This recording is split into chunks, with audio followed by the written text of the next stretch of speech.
नमस्कार शेतकरी मित्रांनो, जय श्री महाकाल. शेतकरी सुखी तर देश सुखी. आज आपण बघू शकता हा कोथिंबीरचा प्लॉट आहे.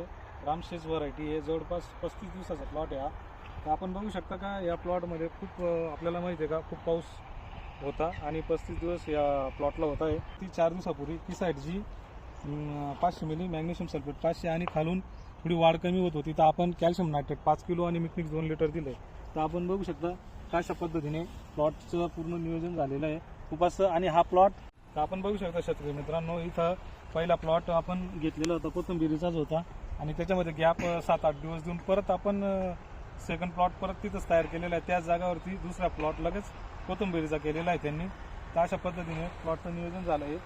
आपण बघू शकता अशा पद्धतीने माल खूप मित्रांनो आपण बघू शकता अशा पद्धतीने प्लॉट तयार झालेला आहे. जवळपास आता एक 7-8 दिवसामध्ये हा प्लॉट द्यायला येणार आहे. आणि हा प्लॉट पहिले कोथिंबीरच होती आणि नंतरून लगेच 8 दिवसाचा गॅप देऊन परत कोथिंबीरीतच टाकली होती. भर पावसामध्ये प्लॉटचं नियोजन झालेलं आहे. तर अशा पद्धतीचं नियोजन आहे आपण बघू शकता.